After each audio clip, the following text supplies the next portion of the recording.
Hoy vamos a comenzar una nueva clase relacionada con la heterogénesis, la segunda clase de heterogénesis. Esta segunda clase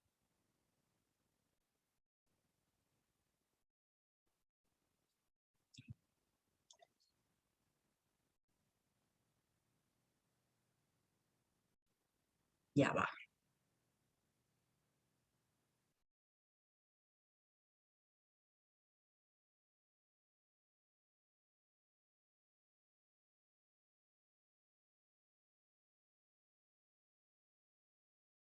Esta nueva clase de heterogénesis, pues, va a tratar de aspectos nuevos que no han visto ustedes en la clase anterior y que realmente son algunos de ellos novedosos.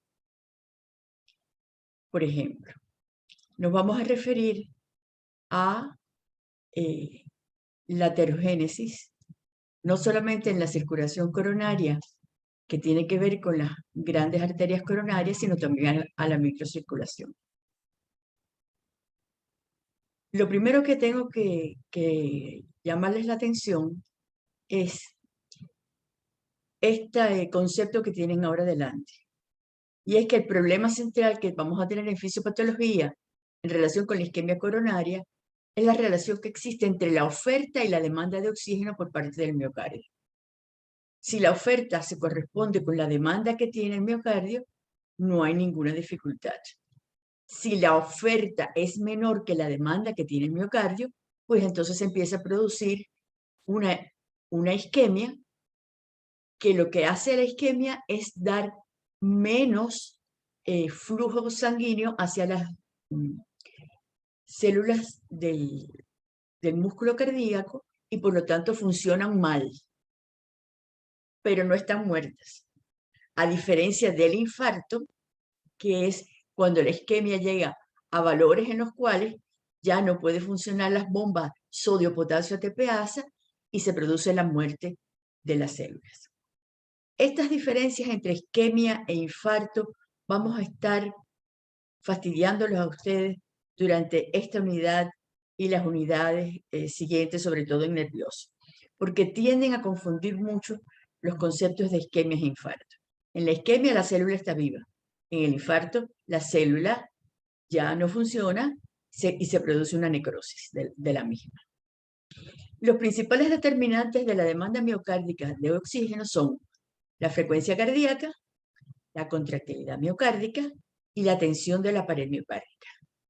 Luego, esos son los factores. Si aumenta la frecuencia cardíaca, aumenta la demanda de oxígeno. Si aumenta el grado de contractilidad del músculo cardíaco, también aumenta la demanda de miocárdica. Y si aumenta la tensión sobre la pared miocárdica, pues también va a producirse un aumento de la demanda de oxígeno.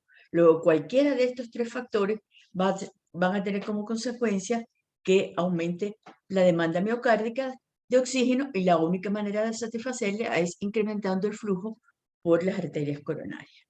Estos son aspectos fundamentales que tienen que tener en cuenta a la hora de resolver los problemas que vamos a plantear a continuación. Un adecuado suministro de oxígeno al miocardio requiere, en primer lugar, de una capacidad normal de la sangre para transportar el oxígeno y que está determinada por el nivel inspirado de oxígeno, la saturación de oxígeno de la hemoglobina en los pulmones, una función pulmonar normal, una hemoglobina normal, tanto por su concentración como por el tipo de hemoglobina. Y quiero recalcar esto, porque si algo los pacientes demandan constantemente es: póngame una pastilla para oxigenarme el cerebro, el corazón, el hígado, los riñones. No hay pastillas para oxigenar nada. La posibilidad de poder oxigenar depende del nivel inspirado de oxígeno, de la saturación de oxígeno de la hemoglobina, de una función pulmonar normal, de una hemoglobina normal en concentración y en tipo.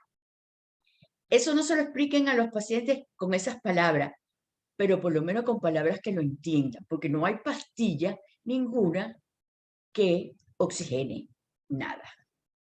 Eso debe quedarles bien claro. El otro factor que va a producir un suministro de oxígeno al miocardio de forma adecuada es un flujo sanguíneo coronario normal.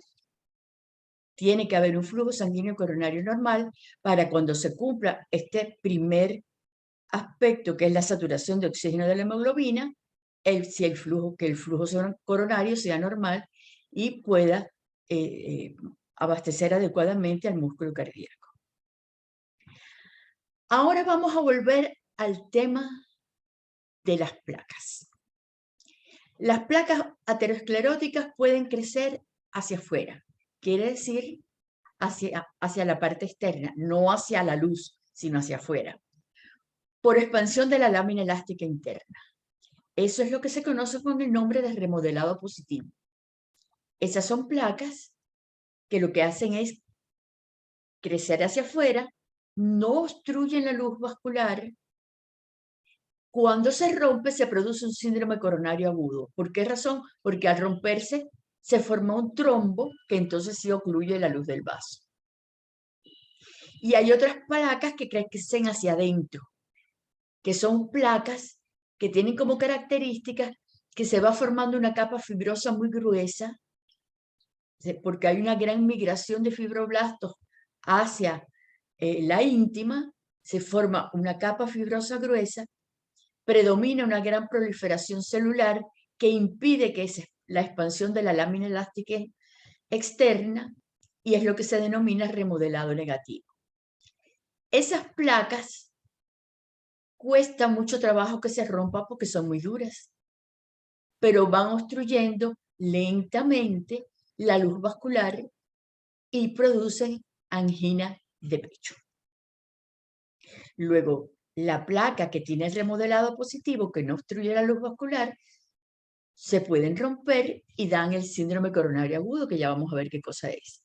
Y las placas que crecen hacia adentro, que tienen una capa fibrosa gruesa, que son duras, que cuestan mucho trabajo romperla, y que se llama que tiene remodelado negativo porque van obstruyendo la luz del vaso, pues son las que lentamente van produciendo un síndrome que se denomina angina de pecho. Vamos a ver en qué consisten estas dos cosas.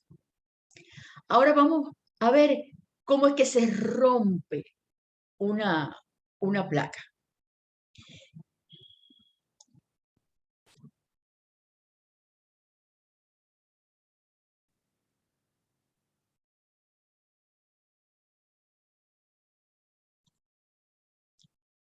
¿Cuáles son las placas que se van a romper en primer lugar? Estas placas que tienen el remodelado positivo. ¿Cuáles placas se rompen primero? Se rompen las placas de pequeño tamaño que tienen un alto contenido lipídico y que están cubiertas por una capa de grasa muy pequeña. Se le dice a eso placas amarillas. Esas las vimos en la primera clase. En la primera clase, placas amarillas, y se le dicen placas amarillas porque los lípidos, el alto contenido lipídico les da ese color. Luego, esas capas se rompen con mucha facilidad.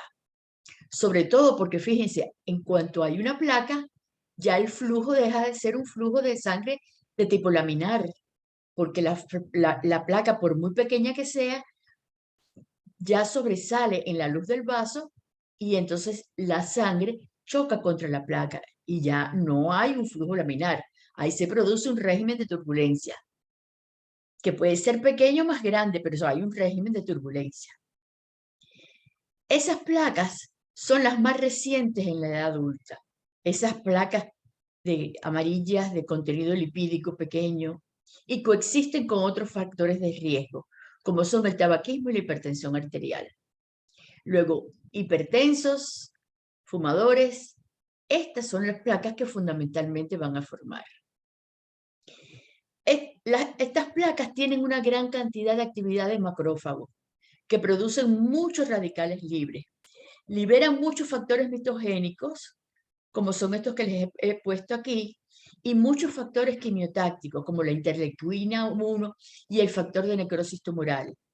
Y van a liberar proteasas, como son la elastasa y la colagenasa, que van a remodelar toda la pared del vaso. Una vez en un seminario que yo estuve, hubo un químico que decía que lo que había que hacer era sacar la placa, porque tenía el concepto de que la placa era algo que se pegaba ahí. No tenía el concepto de que la placa era parte de la pared. Luego, fíjense que estamos hablando de una estructura que forma parte de la pared del vaso. No es algo que uno puede agarrar, sacarlo. Si lo sacas, dejas un hueco y vas a matar al paciente rápidamente. Luego, deben tener cuidado con la forma de manejar el concepto de placa. La placa está incorporada ya a la pared del vaso. Luego, una de las cosas que está pasando es que donde está la placa hay un aumento del estrés de rozo sobre la pared endotelial porque se ha perdido el flujo laminar.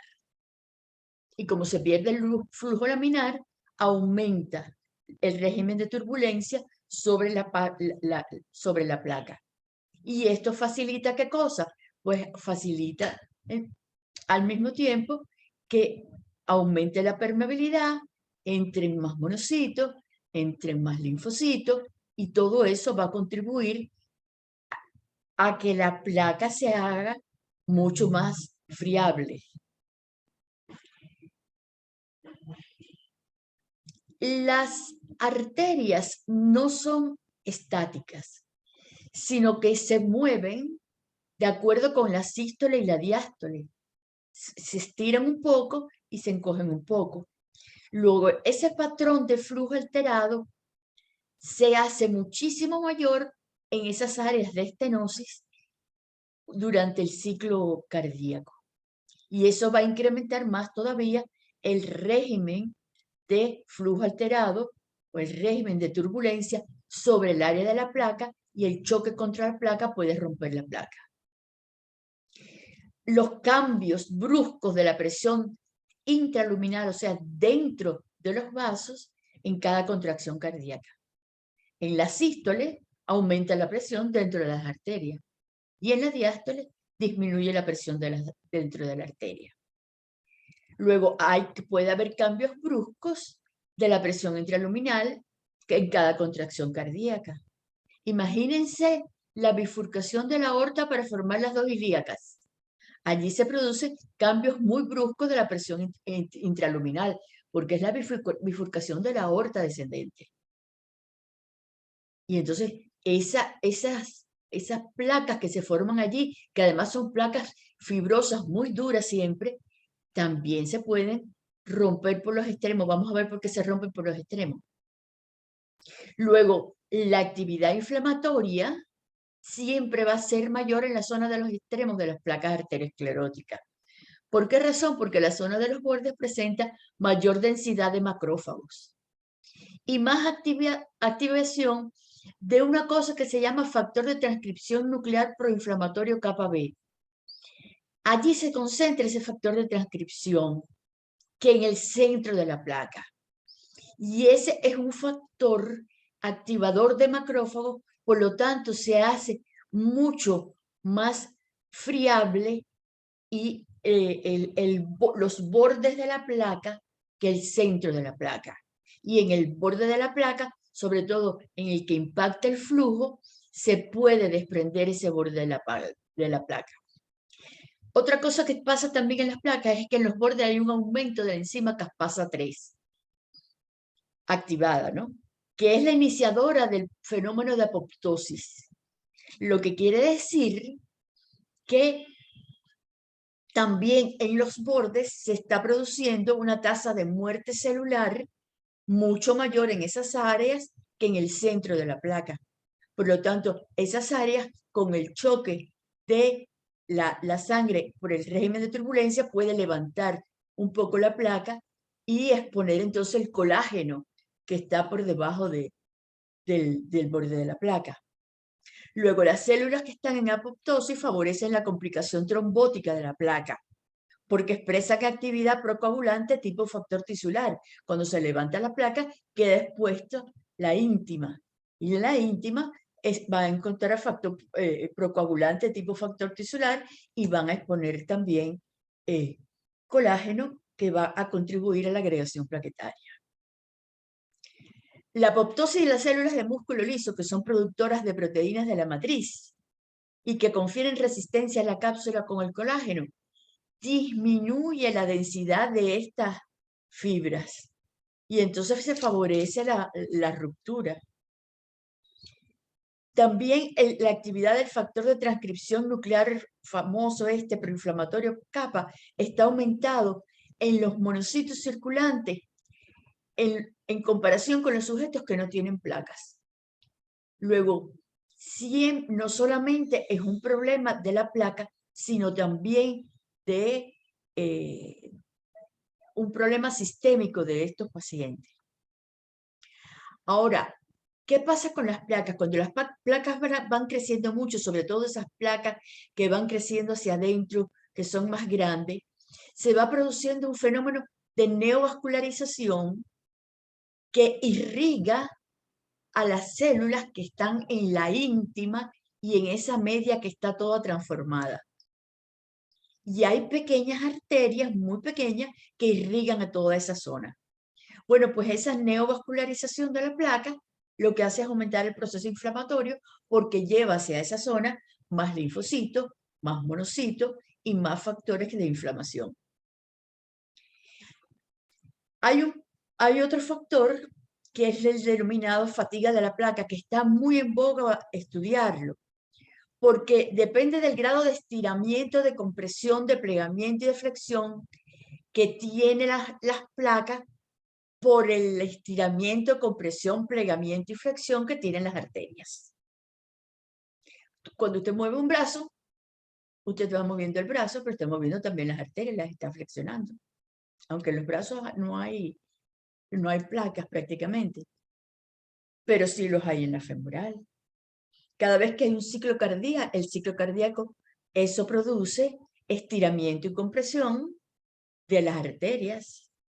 Puede haber más plegamiento y flexión que vayan debilitando las placas y favorecen su ruptura. ¿Entienden? Luego, todas estas cosas van a contribuir a que haya manifestaciones clínicas de la enfermedad coronaria aterosclerótica. Primero, la angina de pecho crónica estable.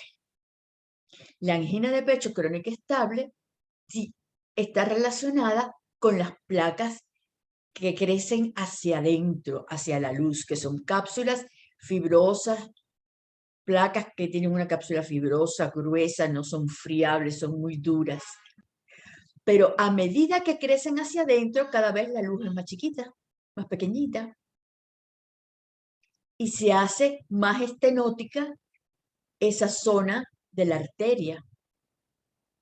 Por lo tanto, cuando el sujeto efectúa un ejercicio que demanda una mayor cantidad de flujo sanguíneo hacia el músculo cardíaco, sencillamente eso no se puede suplir. Y entonces no llega sangre adecuadamente al músculo cardíaco y el paciente tiene un patrón de dolor que siempre es igual.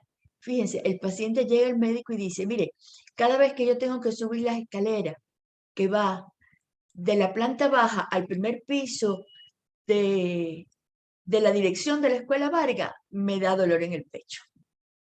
Imagínense si tienen que subir hasta el cuarto piso de fisiopatología. Bueno, pues, o cada vez que tengo que correr detrás de una camionetica para subirme, siempre me da dolor en el pecho y cuando me quedo parado, se me va quitando. Claro, porque primero hay una demanda grande de flujo hacia el miocardio y después cuando el paciente se detiene, cesa el ejercicio, disminuye la demanda y a través de esa arteria que está estenótica por la placa, pues el flujo que hay se puede pueden mantener bien activado el músculo. Esto es lo que se denomina angina de pecho crónica estable. Eso lo resuelven los cirujanos. Eso hacen una derivación, ponen un stent, hacen muchísimas cosas de esas. Pero está también el síndrome coronario agudo, que está la llamada angina inestable, o el infarto o la muerte súbita.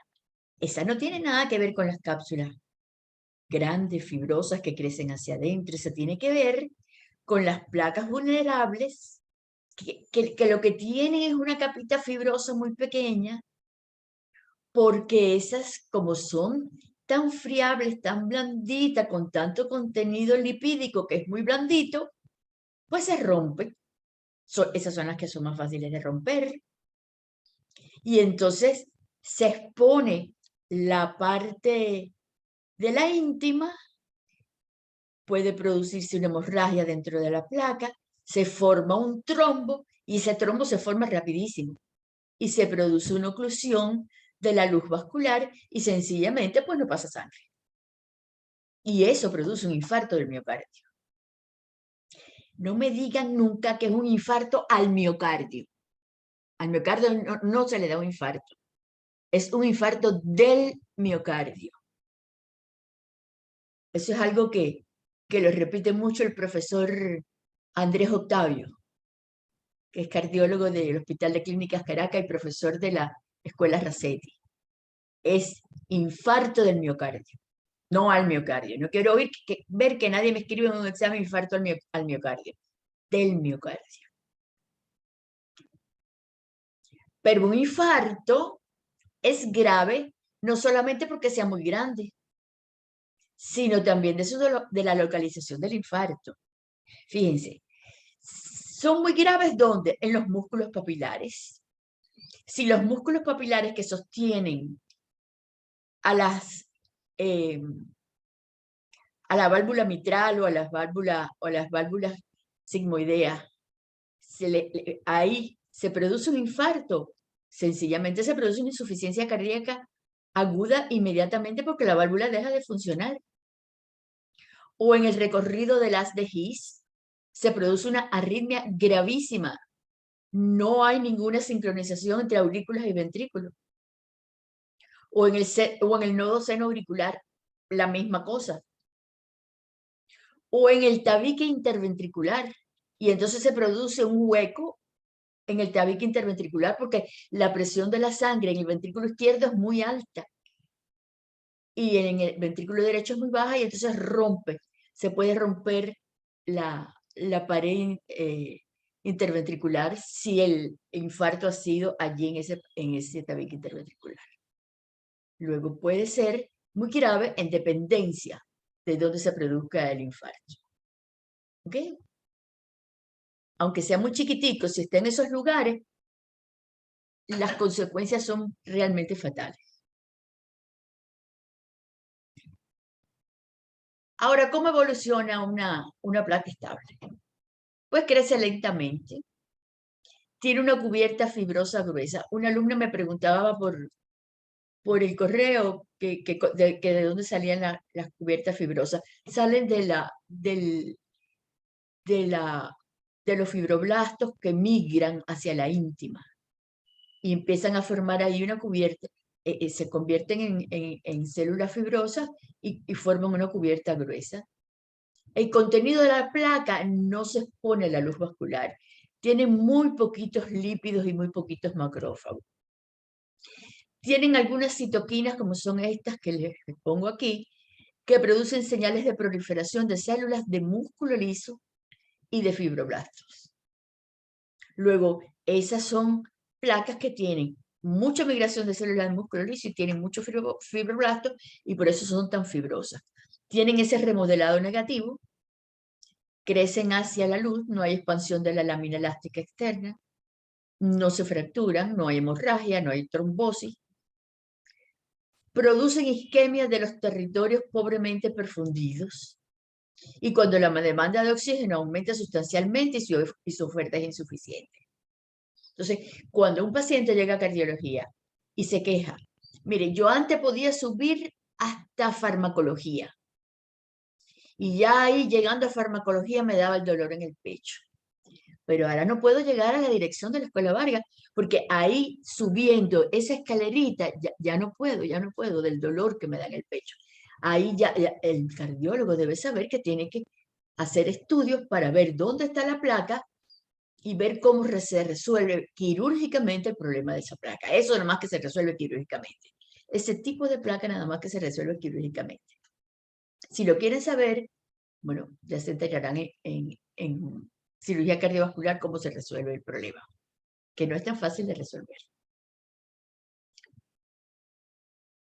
Entonces, ¿cómo se forman los trombos? Pues depende, cuando una placa se rompe. Si la ruptura es muy superficial, lo que se expone es colágeno 4 y se forma un trombo muy pequeñito, muy lábil, que tiene sus inconvenientes, porque si es un trombo muy lábil, pues el flujo de sangre, como choca ahí, lo puede quitar y se quita la obstrucción, pero arrastra el trombo. Y arrastra el trombo y lo lleva hacia el final de la arteria coronaria, que ya es muy finita, y ahí ocluye la arteria coronaria. O sea, puede producir un émbolo al final de la luz de esa arteria coronaria cuando ya es muy finita, al final de su recorrido. Mucho cuidado con esto. No se creen que ahí se acabó el problema. O si la placa se rompe en forma profunda, se ponen el colágeno 1 y el 3, y entonces el trombo se forma hacia adentro de la placa y se queda ahí trabado, porque es muy persistente, es muy difícil de quitar. Luego, el grado de estenosis que producen los trombos depende si es un trombo mural pequeño, el cambio en la luz tiene una variación geométrica pequeña. Y si la luz ha tenido un trombo mural muy grande, pues entonces la luz tiene un cambio geométrico grande. Y entonces empieza a agregarse más plaquetas y más plaquetas y más plaquetas y pueden producir un trombo que pueda llegar a ocluirle la luz. Y ahí sí también hay que tomar medidas drásticas con ese paciente, ¿ok? Hay veces que lo que pasa es que ese trombo que le hablaba yo que es residual, que lo arrastra el flujo de sangre, aumentó la actividad de la trombina en la superficie liberada durante la fibrinolisis. Y entonces queda expuesta la trombina y se sigue formando otro coágulo. También hay factores de riesgo trombogénico en los pacientes. Por ejemplo, el estrés por las catecolaminas. La gente que está muy nerviosa cuando tiene un examen de fisiopatología. No me vayan a decir ahora que no se pueden examinar o que van a tener un infarto. El tabaquismo, por el aumento de la agregación plaquetaria y el daño endotelial. El aumento de la lipoproteína A, que reduce la fibrinolisis. ¿Por qué? Porque se parece. Tiene una forma parecida y entonces se combina y entonces compite con la fibrina y entonces se produce una competencia desde el punto de vista bioquímico y no se destruye el trombo, sino que se combina con la lipoproteína A. El aumento del fibrinógeno y del factor 7. Ahora, ¿cómo evoluciona la placa que es más? Teóricamente, ustedes dicen, ¿cuál es la más peligrosa? Bueno, las que producen infartos. Muerte súbita, que puede romper el tabique interventricular, la placa inestable, vulnerable, esa llena de lípidos. Bueno, pues la ruptura de la placa vulnerable precipita la formación de un trombo oclusivo que produce el síndrome coronario agudo. Esas lesiones no son las más estenóticas, pero cuando se rompen puede producir cuadros clínicos muy, muy aparatosos. Estos episodios de ruptura activan localmente la coagulación. y después hay una fibrinolisis espontánea, se recanaliza, se queda un trombo allí y va progresando la lesión. Fíjense cómo es eso. Esto es lo que se denomina la angina inestable. Y tienen que estar muy pendientes de esto, porque esto les va a llegar a la emergencia sobre las 9 de la noche. Y siempre llega esa hora. Tienen una puntería para que llegue esa hora terrible. ¿Cómo es el mecanismo fisiopatológico de la angina inestable? Es una placa aterosclerótica pequeña que obstruye menos del 50% de la luz y que tuvo una fisura muy pequeña y empieza a formar un trombo, ¿no? Entonces, eso produjo un cambio súbito de la morfología de la placa. Y por lo tanto produce una reducción de la luz vascular. Disminuye la luz y por lo tanto disminuye el flujo coronario y el aporte de oxígeno. Pero como hay una fisura pequeña con trombosis, también hay liberación de sustancias vasoactivas, de plaquetas, de trombina y vasoconstricción que contribuye también al flujo coronario. Entonces el paciente dice, ay, ese no estaba corriendo detrás de una camionetica, ni estaba subiendo al tercer piso de la Escuela Vargas, está a las 9 de la noche sentado en su casa mirando la televisión. Netflix. Y entonces le comienza a tener un dolor retroesternal. Entonces se queda tieso porque es un dolor que tiene un componente emocional muy severo. Los pacientes refieren que tienen sensación inminente de muerte. Eso lo van a ver ustedes en clínica, que ese tipo de dolor, un dolor retroesternal que la gente está convencida de que se va a morir en ese momento. Entonces, los que ya han tenido algún problema, muchas veces tienen nitroglicerina, que es un vasodilatador, se lo meten debajo de la lengua, se quedan tranquilos. Pero ¿qué pasa con esta disminución del flujo coronario?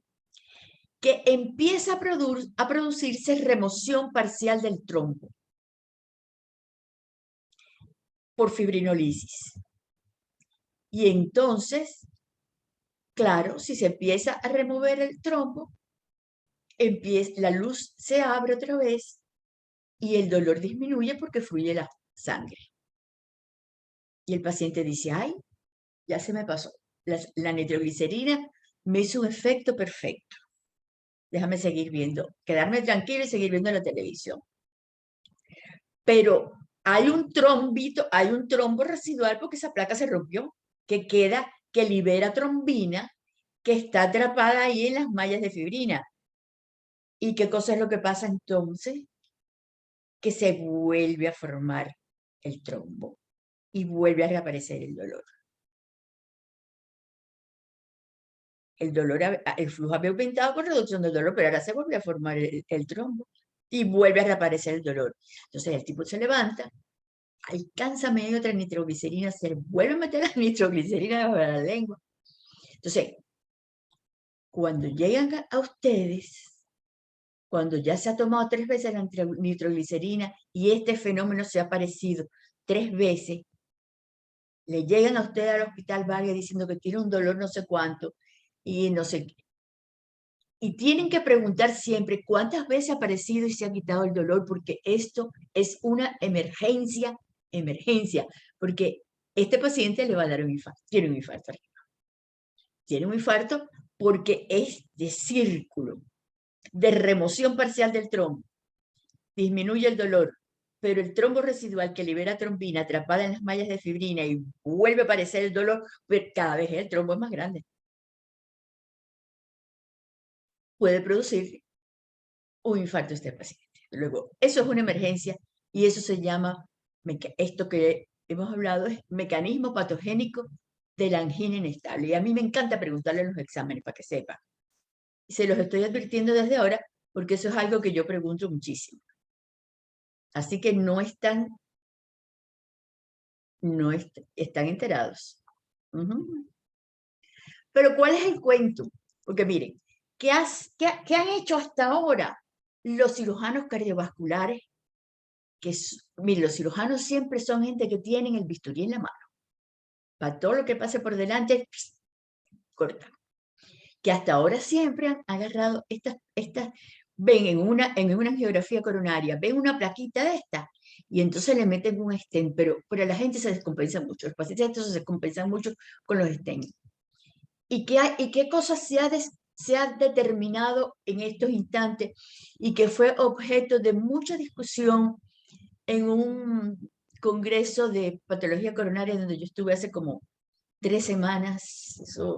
Y ahí había gente, no éramos nosotros los venezolanos nomás metidos en eso, estaba la gente del Hospital Monte Sinaí de Nueva York, gente de Holanda, no sé cuánto, era un congreso internacional.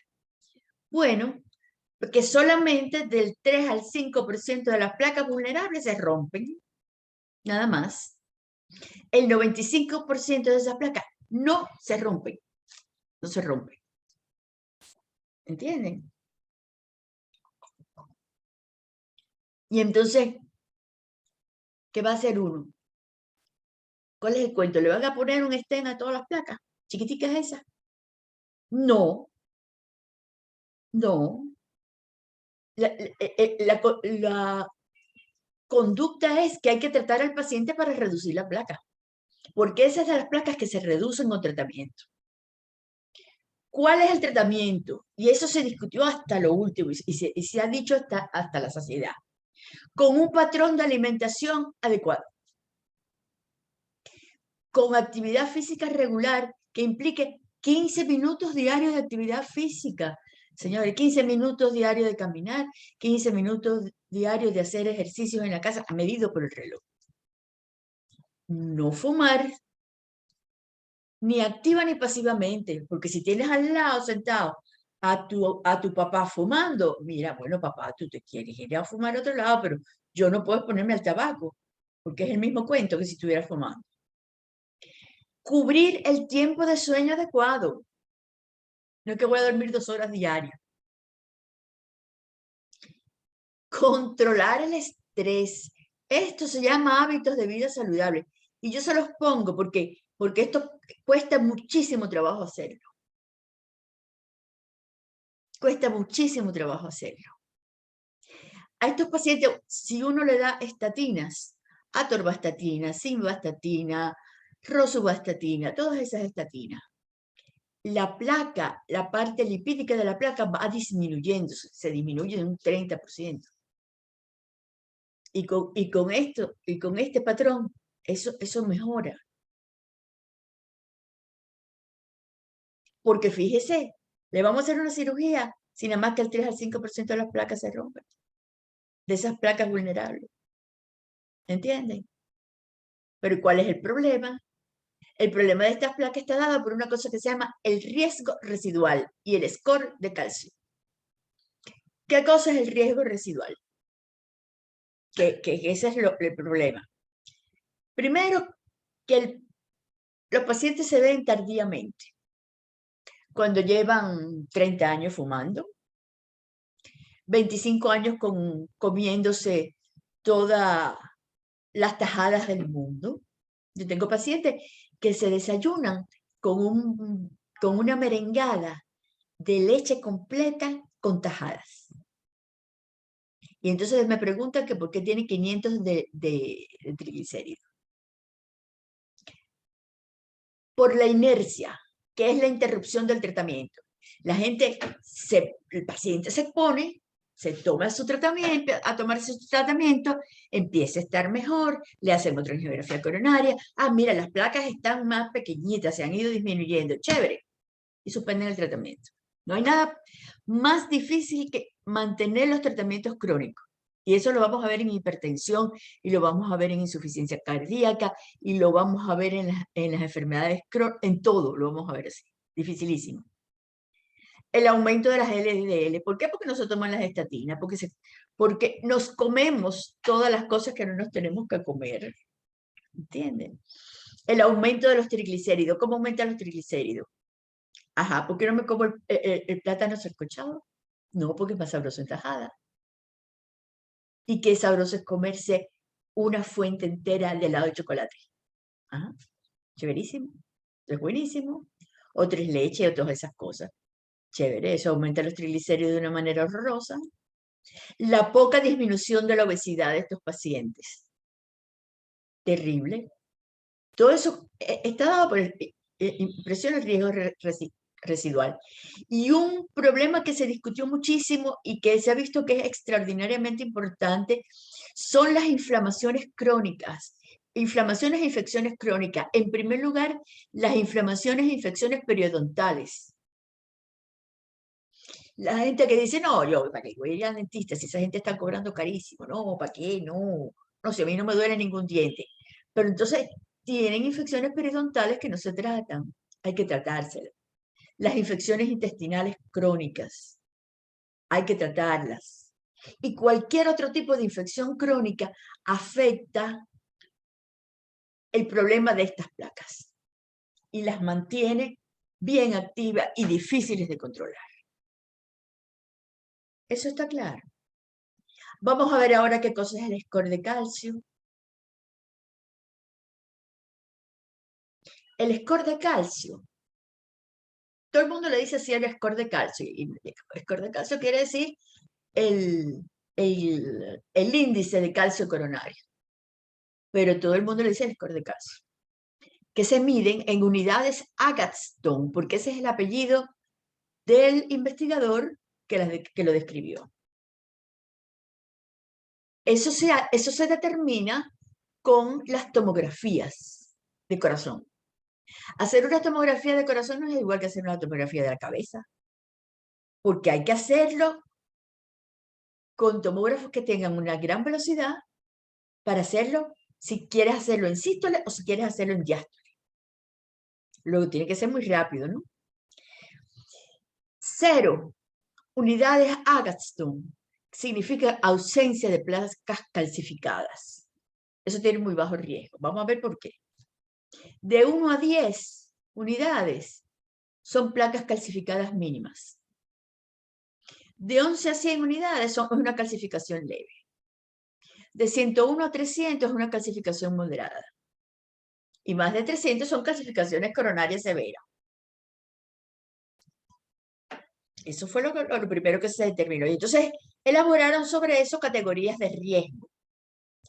Riesgo muy bajo, 0. 0 unidades.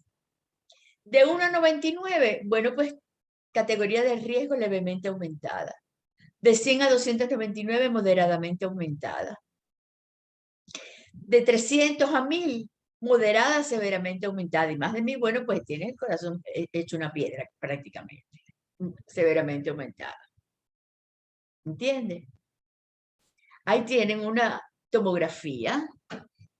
Y entonces, esto que ustedes ven aquí es la calcificación de la pared de la arteria, no del ventrículo, no es el músculo cardíaco, la pared de la arteria. Entonces, fíjense lo difícil que es hacer esa tomografía para poder medir la calcificación de la pared de la arteria.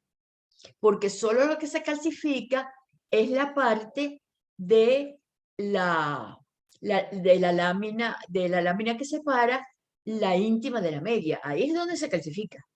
¿Ok? Este es un estudio muy interesante que nosotros no lo tenemos hecho, pero los mexicanos sí lo hicieron. Los mexicanos han hecho muchos estudios de cardiología muy interesantes. Ellos vieron la prevalencia de la calcificación coronaria en la población mexicana asintomática desde el punto de vista cardiovascular. Y se encontraron que los hombres tienen un mayor score de calcio que las mujeres. Entre los 35 y 44 años, miren la diferencia entre hombres y mujeres. Entre los 45 y 54 años, la diferencia es abismal. Entre 55 y 64, las mujeres suben porque viene la menopausia. La menopausia, ustedes van a ver que la disminución de los estrógenos facilita el aumento del score de calcio. Y ya 66 a 74 años, bueno, por favor, el score de calcio en los hombres es una cosa extraordinariamente elevado, ¿no? y esto que están midiendo ellos aquí es la prevalencia que tiene la calcificación coronaria en esa población. Como ustedes pueden ver, esto es un fenómeno que afecta muchísimo más a los hombres que a las mujeres, ¿no? Y es realmente y esto se repite en todas las poblaciones que se han hecho y se han dado. Pero este gráfico es realmente impactante, ¿no? ¿Qué cosa es lo que pasa? ¿Por qué se deposita calcio? Ustedes se saben, esto se lo saben de fisiología y de histología y todo eso. Los proteoclastos se convierten en osteoclastos activos, se produce reabsorción a células mononucleares, los proteoblastos, los osteoblastos, los osteocistos. Pero lo que sucede es que los osteoblastos son la fuente de una sustancia que es la osteoprotegerina, y la osteoprotegerina y de la osteocalcina. Y la osteocalcina ejerce un efecto sobre el metabolismo energético, ya yo se los escribí aquí, a través de los cuales influye en la enfermedad cardiovascular. Y la osteoprotegerina, que es esta, que lo que está haciendo es estimulando a los osteoblastos, inhibe la reabsorción ósea y está implicada entonces en la incidencia y gravedad de la enfermedad cardiovascular. Y el tejido adiposo secreta adipocinas que influyen sobre las células óseas y sobre el árbol vascular y empiezan a depositar calcio aquí. Justamente aquí. Y entonces, ese es el mecanismo propuesto. Hay otros factores que están involucrados, y es que, por ejemplo, hay mineralización de la matriz, generalmente porque hay más fósforo elevado y calcio elevado que se va depositando en las vesículas de la matriz, que están muy cargadas de calcio y de fosfato. Y entonces va mineralizando toda la matriz, principalmente a las células de músculo liso vascular, no al endotelio, a las células de músculo liso vascular, y ahí es donde se va depositando. Fíjense en esto, la calcificación en la íntima, la muerte de los macrófagos cargados de lípidos produce una liberación de cuerpos apoptóticos y de restos en la aterosclerosis. Pero eso produce secreción de vesículas, complejos de nucleación y formación de cristales de fosfato de calcio. Y ahí empieza una calcificación vascular activa, porque entonces empezó a pasar en la íntima. Pero en la media hay muchos mediadores de inflamación. Interleuquina 1, interleuquina 6, interleuquina B, IGF-1 y factor de necrosis tumoral alfa. Apréndase ese factor de necrosis tumoral alfa, porque los va a estar persiguiendo todo este curso, todo este año de fisiopatología. Entonces, hay ácidos grasos saturados, como el ácido palmítico, y se produce una transdiferenciación osteogénica de las células de musculares lisas vasculares. ¿Dónde más? ¿Dónde se produce más este fenómeno? En la gente más vieja. En la gente más vieja, en los diabéticos, en los pacientes con enfermedades renales crónicas, en la gente que tiene factores. Cuando se produce mucho, eso lo van a ustedes a ver con la doctora Mónica Reyes en la unidad de renal, van a ver el grado de calcificación de las arterias renales, cómo se acumula. Pero estos son los mecanismos, y fíjense que no es en la íntima donde se deposita el calcio, se deposita en las células de músculo liso. Yo oí una profesora muy brillante, de la doctora María Cristina Blanco, que hay enfermedades a nivel internacional que llevan su nombre. Es una de los grandes personajes de nuestro país. se mantiene activa, se mantiene muy activa en endocrinología, que ella dice, es como si se estuviera osificando las arterias. Exactamente. Y entonces, ahí tienen ustedes la placa inestable. Se ve de lo más bonita, ¿verdad? Se ve de lo más bonita. Y ustedes ven los monocitos, esta es la pared vascular, y ven los monocitos atravesando la pared vascular. Y fíjense qué cosas empiezan a pasar, miren. Entra la LDL, y la LDL empieza a ser fagocitada. ¿Por qué? Y empiezan a formarse las células espumosas. Y esas células espumosas también hacen apoptosis. Recuerden, dice que apoptosis es muerte programada por factores quimiotácticos y por otros factores de tipo génico que no tienen nada que ver con la falta de flujo. Y entonces, ¿qué hacen? Que liberan en el centro de la placa lípidos. Ajá. Pero cuando la placa se rompe, y la placa se rompió aquí, estos cuadritos azules representan las plaquetas.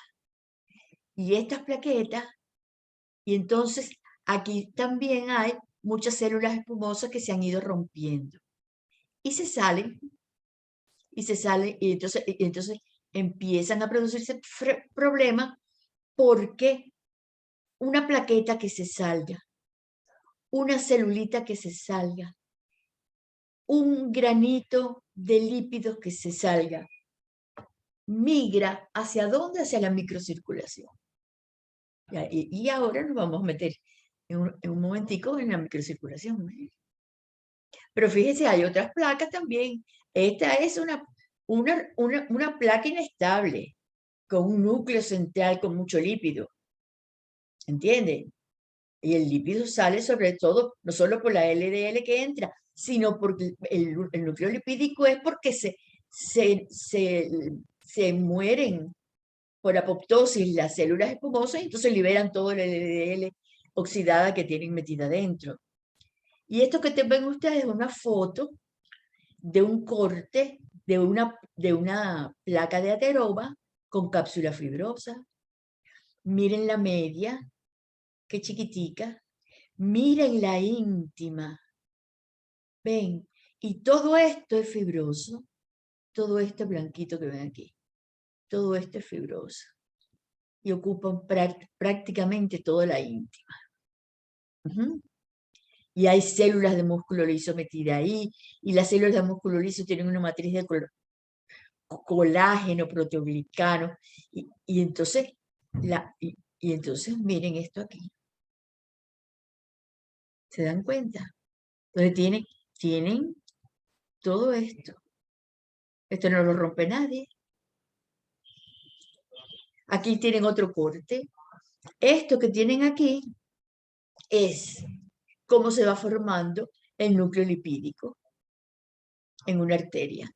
Ahí se va formando el núcleo lipídico. Ajá. Y aquí tienen cómo van migrando las células, la agregación plaquetaria, la adherencia, la penetración de leucocitos. Y entonces, aquí tienen cómo se acumulan los macrófagos, cómo se forma el núcleo lipídico. Y esto se levanta un poquito, pero puede llegar a ponerse más. Pero aquí tiene ya mucho fibroblasto. Fíjense, ya esta es una placa que tiene mucho fibroblasto. Pero les quiero llamar la atención de que las placas no son o fibrosas o estas, sino que este es un extremo donde hay mucha fibra y esta es que tiene el núcleo muy lipídico. Entre esta y esta hay toda la gama de placas que ustedes se puedan imaginar.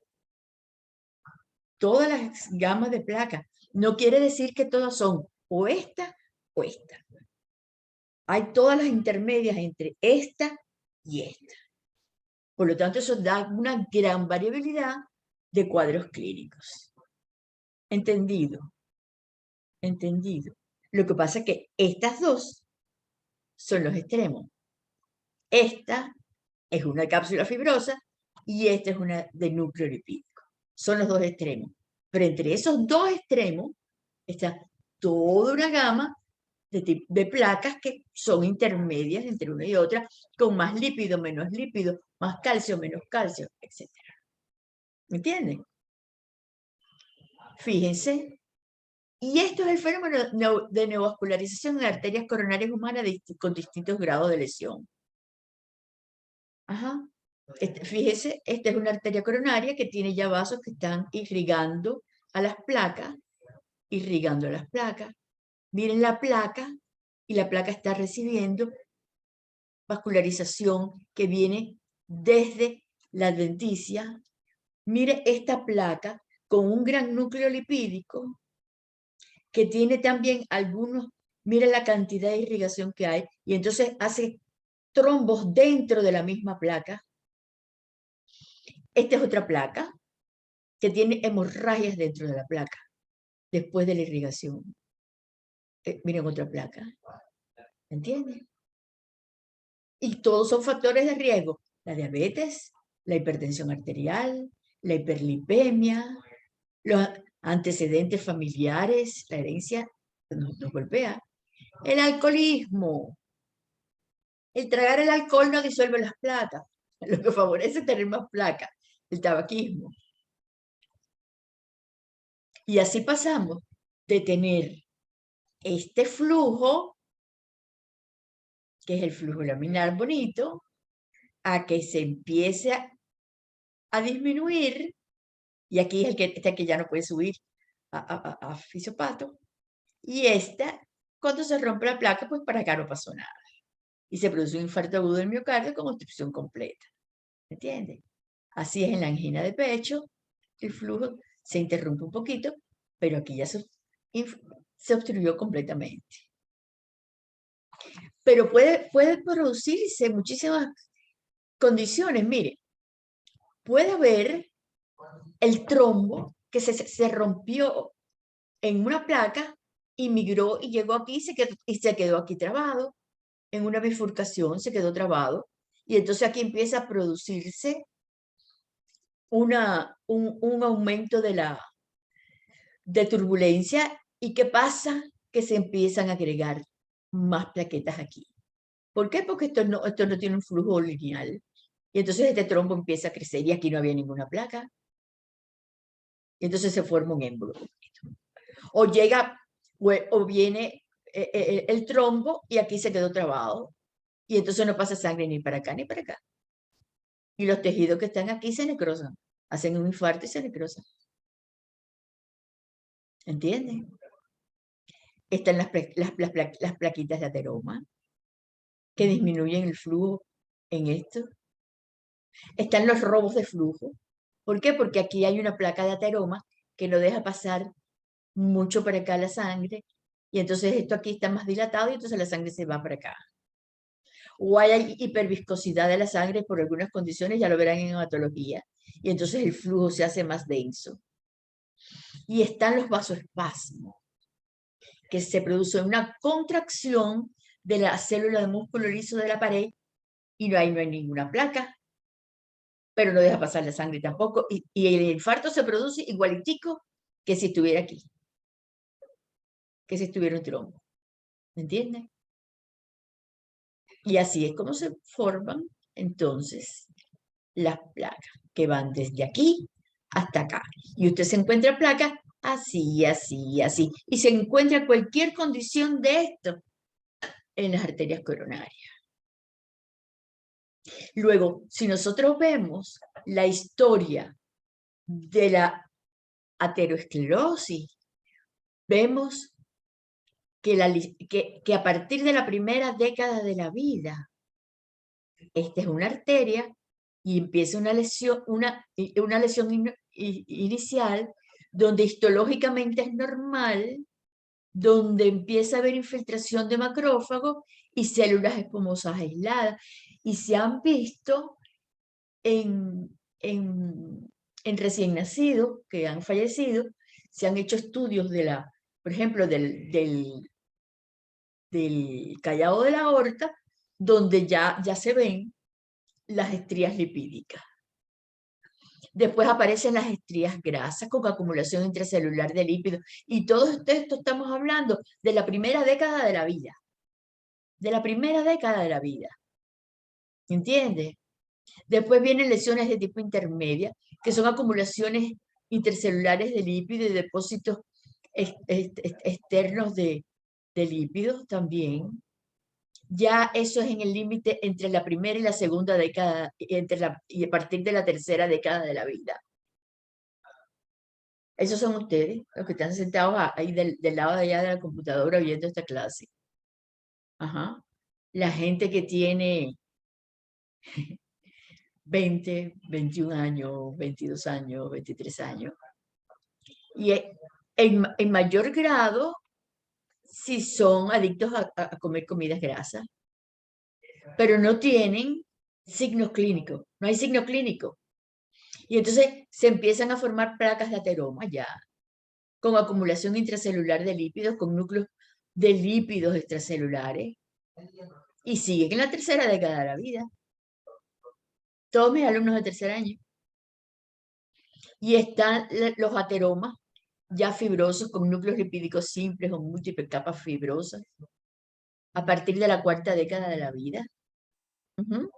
Ya después de los 30 años, ya cuando están, después que hicieron la fiesta de graduación, la fiesta de que se están graduando de especialistas, ahí mismo está, aquí. Y aumenta el músculo liso y el acero del colágeno, pero siguen sin signos clínicos. Y como no tienen signos clínicos, pues sigue la rumba. Y no se cuidan. Y ya después aparecen las trombosis y aparecen los hematomas. Y se complican las lesiones y los defectos de superficie. ¿Entiendes? Pero que eso le pase a Pepe el Cojo, que limpia las calles de Caracas, o al que maneja la camionetica. Bueno, no se sabe esto. Pero ustedes a partir de ahora sí se lo saben. Por lo tanto, no hay ningún tipo de excusa para que no tomen medidas con ustedes mismos. ¿Ok? Y esta es una lámina que yo se las pongo porque me la mandaron con el objetivo de que yo enriqueciera esta clase, pero tiene sus bemoles. Mire, como el riesgo residual heterogénico, ya yo les dije lo que pasaba, ¿no? Quitar las placas, ¿cómo se hace? Se hacen 15 minutos de ejercicio, se come sanamente, no se fuma, no hay estrés, no sé qué. Y entonces viene el riesgo residual, que es porque empiezan los tratamientos tarde, porque no se toman porque no hacen los tratamientos, porque dejan el LDL, porque están más gordos de la cuenta, porque fuman. Entonces, han inventado, por ejemplo, hacer terapias antiinflamatorias, hacer terapias para bajar la lipoproteína A, los que tienen la mutación genética que tienen lipoproteína A, hacer terapias para bajar la LDL, hacer terapias para bajar los triglicéridos. Mire, yo nomás que voy a hacer muy pocos comentarios. Les dejo a ustedes la lámina para que se entretengan. Porque fíjense, por ejemplo, proponen el bloqueo de las citoquinas inflamatorias, por ejemplo, la interleuquina 6 con tocilizumab. ¿Ustedes saben cuánto cuesta una ampolla de tocilizumab? $800. Una ampolla de tocilizumab cuesta $800. Y lo único que hace es que bloquea la interleuquina 6 por 24 horas. Aquí no tenemos todavía cajas. Las cajas de tabletas de tocilizumab son un poco más baratas, cuestan como $400. Ajá. Entonces, todos los sumap estos son medicamentos muy caros porque son medicamentos que van destinados a determinadas interleuquinas. Y nosotros los conocemos bien, los que nos dedicamos a la neurología, porque se utilizan en enfermedades como son la esclerosis múltiple, que tiene, ya lo vamos a ver cuando vemos esclerosis múltiple, que tiene muchas interleuquinas fastidiando. Y se usan todos los sumap, eso. ¿Y cómo se le pone tratamiento a los pacientes? Por acuerdos con los laboratorios, para que pague el gobierno, para que pague no sé cuánto, porque son tratamientos Bueno, ya le digo lo que cuesta. También están inventando dar terapias antiinflamatorias, ahora con colchicina y con altas dosis de LPA y con altas dosis de metrotexate. Metrotexate se utiliza para el tratamiento del cáncer como y la hidroxicloroquina, por Dios. Entonces ya están inventando ese cuento. Y todo esto que está aquí, teóricamente tiene de lo más, son dianas terapéuticas, pero son factibles, no son factibles. Yo pongo la lámina porque la persona que me mandó la lámina para que la pusiera en la clase es alguien de mucha estimación para mí. Y yo la puse, la he discutido con otros profesores, y dije, yo la voy a poner, pero fíjense que la actualización de las nuevas terapias emergentes son, en primer lugar, muy caras, pero caras así, a ese nivel.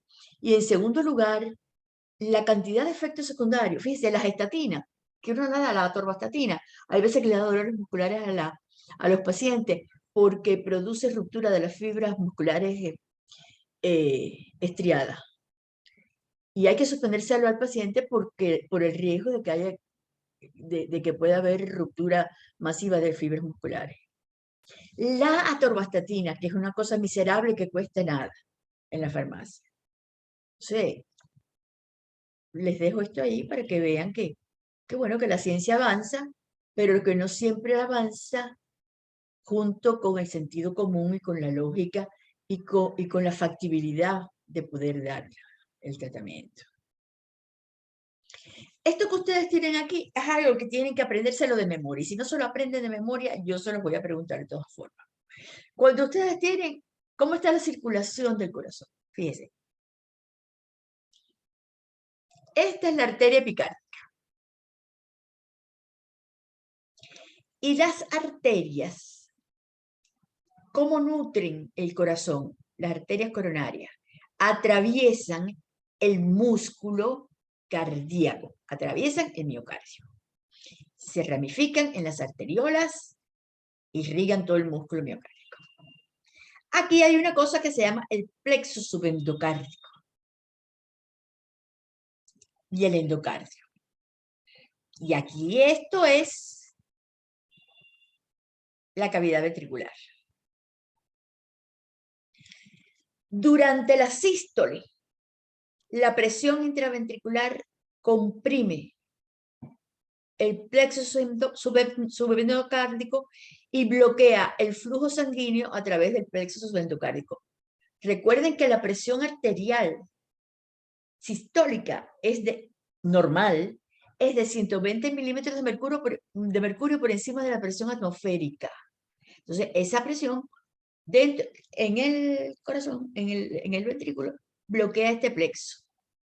Pero además, todo este músculo se está contrayendo, por lo tanto, todas estas arterias están contraídas, por aquí no pasa sangre. Y en la diástole, todo esto se relaja y vuelve a circular la sangre por aquí. Y vuelve a circular la sangre por el plexo subendocárdico.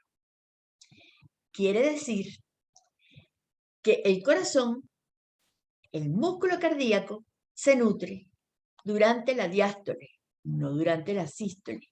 Y el plexo subendocárdico es la parte que tiene mayor posibilidad de tener un problema de tipo isquémico, porque siempre está la presión de la sangre dentro del ventrículo comprimiendo el plexo subendocárdico.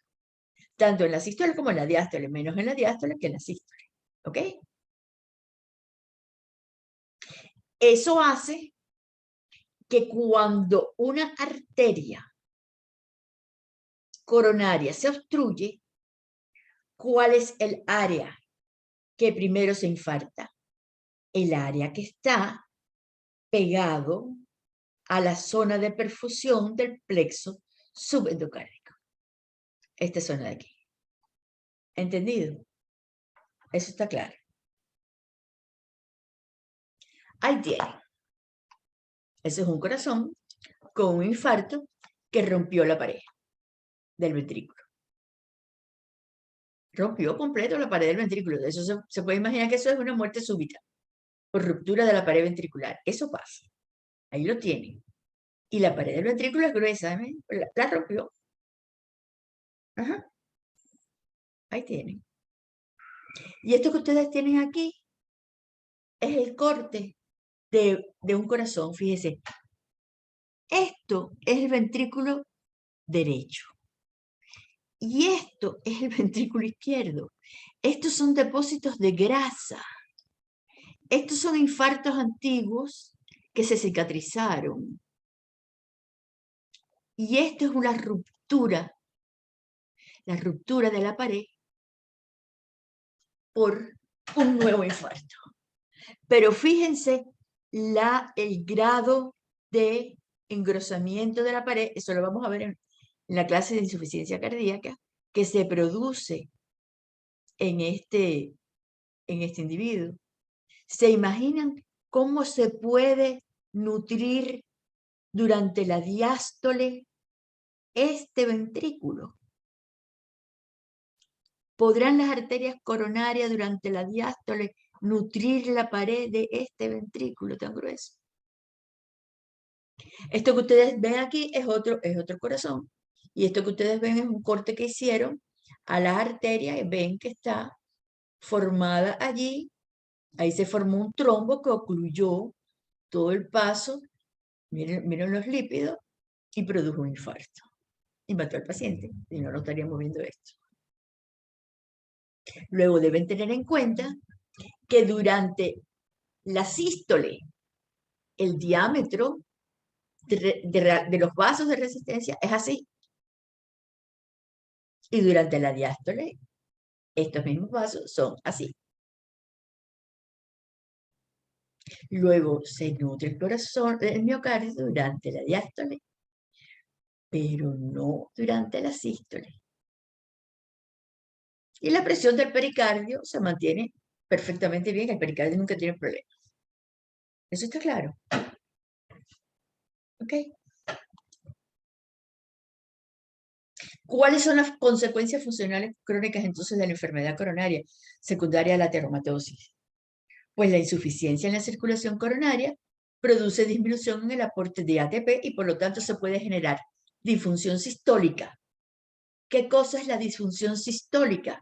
La que trae como consecuencia una disminución en la eficiencia del corazón como bomba. Porque no me vengan a decir ustedes a mí que este corazón, al que no le ya ha tenido infartos, va a funcionar bien y a contraerse bien para enviar la sangre. Y la disfunción diastólica es la que no permite una adecuada relajación y por lo tanto la perfusión del miocardio y el llenado ventricular durante la diástole están afectadas. Si no se relaja el ventrículo, pues no se perfunde el miocardio y no se llena el ventrículo adecuadamente y por lo tanto disminuye la fracción de eyección. Eso está claro, eso no hay duda ninguna en lo que yo estoy diciendo.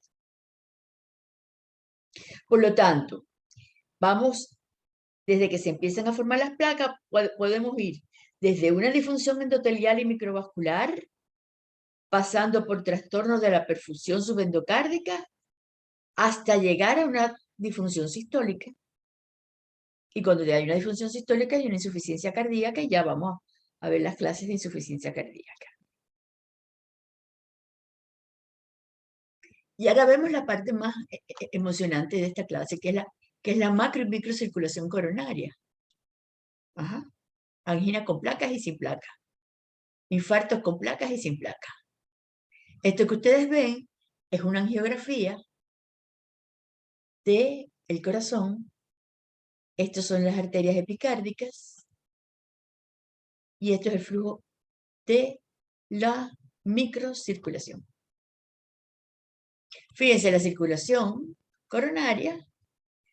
Esta es la arteria, las arteriolas. Estas son las venas, las vénulas. Ajá. Generalmente en el miocardio circula sangre En total, 12 mililitros por cada 100 gramos de tejido por minuto.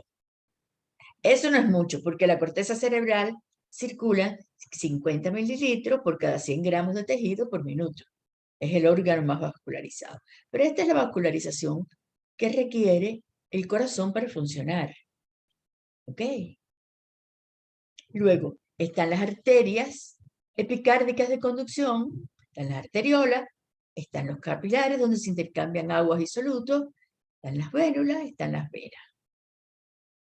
Y entonces, estos segmentos son vasos que tienen diámetro de menos de 300 micras, son los que se denominan microcirculación.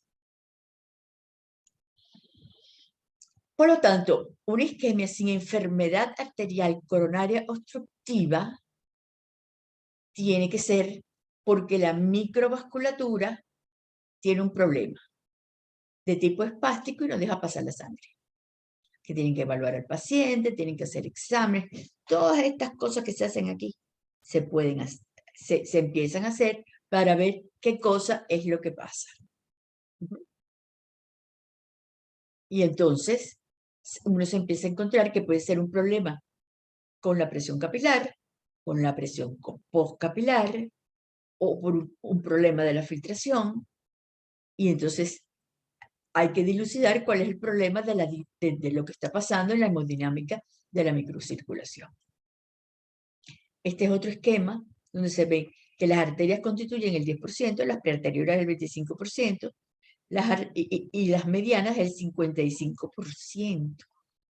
Entonces, hay una gran cantidad que están dentro del miocardio y que tienen menos de 300 micras y que son las que tienen que ver con lo que se denomina la microcirculación intramiocárdica. ¿Cómo funciona el consumo metabólico miocárdico? Pues si aumenta el consumo metabólico, se produce una dilatación de las arterias pequeñas. Y esto produce una disminución de la presión de las arteriolas intermedias, lo cual produce una dilatación de las arteriolas intermedias, que entonces produce un aumento de flujo en las arteriolas grandes, que produce una vasodilatación de las arteriolas grandes, que disminuye la presión en las prearteriolas, que aumenta el volumen de sangre en las prearteriolas y que aumenta el flujo coronario. O sea, es una cadena. Si uno solo de estos pasos falla, se ocluye el flujo coronario. ¿Ok? Y entonces vamos a ver algo que se denomina síndrome X cardiovascular, que ha sido súper discutido, súper discutido. En este último congreso se preguntaban los magnates esto de la cardiología, ¿y tú cuántos has visto de síndrome X? ¿Tú cuántos has visto de Tatsopuri? ¿Cuántos has visto de tanto que? ¿Qué hiciste que no hiciste? Aproximadamente el 20-30% de los pacientes que son sometidos a una angiografía coronaria diagnóstica por presentar dolor torácico tienen arterias coronarias angiográficamente normales. Estos pacientes que tienen dolor torácico, que es anginoso, que le duele el pecho, que están sudando y que están convencidos que se van a morir, estos pacientes representan un grupo muy heterogéneo que se denomina síndrome X. Y le pusieron síndrome X porque no sabían qué cosa era. ¿Y por qué razón? El síndrome X cardiovascular fue propuesto por Kemp en el año 1973. Identifica a aquellos pacientes que presentan un dolor torácico característico, una prueba de esfuerzo positiva y arterias coronarias angiográficamente normales. O sea, cualquiera dice, va a tener un infarto, pero las coronarias están bien. En ellos habitualmente se descarta la existencia del espasmo coronario. Fíjese, estamos hablando de 1973. La hipertrofia ventricular izquierda, la hipertensión arterial y la enfermedad cardíaca valvular. Eso fue lo que empezó a pasar con el síndrome X. Entonces, se llegó a la conclusión de que había mecanismos patogénicos que eran extracardíacos. ¿Cuáles eran los extracardíacos? Los esofágicos, los trastornos de la motilidad esofágica, el reflujo gastroesofágico, las alteraciones de la sensibilidad esofágica. Cualquiera que ha tenido reflujo gastroesofágico sabe que eso da un dolor retroesternal horroroso y la gente dice, se me paralizó el corazón. Pero toman agua fría y eso y se le quita, ¿entienden? Las alteraciones musculoesqueléticas de la caja torácica. Dijeron que trastornos psicológicos también podían producir eso o alteración de la percepción del dolor. Y entonces, este componente, lo que pasó fue que empezaron a echarle la culpa como no encontraban nada de que eso era un problema psicológico muchas veces. El otro mecanismo patogénico es un mecanismo patogénico de isquemia miocárdica, porque había anomalías de la microvasculatura y que propuso que había una cosa que se llamaba entonces angina microvascular, porque debía haber una disfunción del endotelio. Lo que pasa es que con la tecnología que había no podían encontrarla. Había una hiperreactividad coronaria que le llamaron espasmos microvasculares. Había un incremento del tono simpático, anomalías estructurales de la microvasculatura coronaria y vasoconstricción prearteriolar, que era lo que podían medir. Y había mecanismos cardíacos de origen no isquémico, como era liberación anormal de potasio en intersticio miocárdico, deficiencia de estrógenos en las mujeres, y entonces llegaron a la conclusión que la deficiencia de estrógeno podía producir esto. Imagínense ustedes, había que dar estrógeno a las mujeres. Liberación anormal de adenosina, liberación de péptidos endógenos como la endotelina 1 y alteraciones del metabolismo cardíaco. Entonces, empezaron a buscar las evidencias de isquemia miocárdica que el síndrome X. Había dolor torácico típico y depresión del segmento ST durante el ejercicio y en el Holter. El Holter es un estudio que se hace, ya sea o para medir la tensión arterial o para medir el electrocardiograma durante periodos mayores a 24 horas, continuo. Encontraron defectos transitorios de la perfusión miocárdica usando sustancias radioactivas. Se usaba talio 201, se usó tecnecio también. Había alteraciones de la función ventricular que la midieron con radionucleótidos. Había respuesta vasodilatadora microvascular anormal, con producción de mucho lactato, reducción de la saturación de oxígeno, disminución del pH y defectos de perfusión. Eso lo hacían metiendo cánulas muy finas hasta llegar a las arteriolas, no podían llegar hasta los capilares. Se encontraron alteraciones de la saturación de oxígeno en el seno coronario y disminución del pH con los episodios de dolor y cambios en el segmento ST. Producción miocárdica de lactato y de hidroperóxido lipídico, alteración del cociente fosfocreatina ATP con espectroscopía por resonancia magnética. El lactato está aumentado en los pacientes del síndrome X que presentan más depresión del segmento ST durante la estimulación eléctrica de la aurícula. Se encontró reducción de la reserva coronaria en muchos pacientes con el síndrome X, tenían menos cantidad de sangre a nivel de las coronarias. Y entonces decían que eso apoyaba la hipótesis de que había una isquemia miocárdica. El flujo miocárdico usando tomografía de emisión de positrones, TEP, tomografía de emisión de positrones, antes y después de la administración de dipiridamol. El dipiridamol era un vasodilatador. Encontró que los pacientes con síndrome X eran muy heterogéneos. Los resultados eran muy heterogéneos, tanto antes de dar el vasodilatador como después de dar el vasodilatador, lo que sugería que la presencia de alteraciones de los pequeños vasos, o sea, de los capilares, no era general, sino ellos dijeron que eran parcelares. Por ejemplo, esto es una tomografía de emisión de positrones de la microcirculación, ¿no?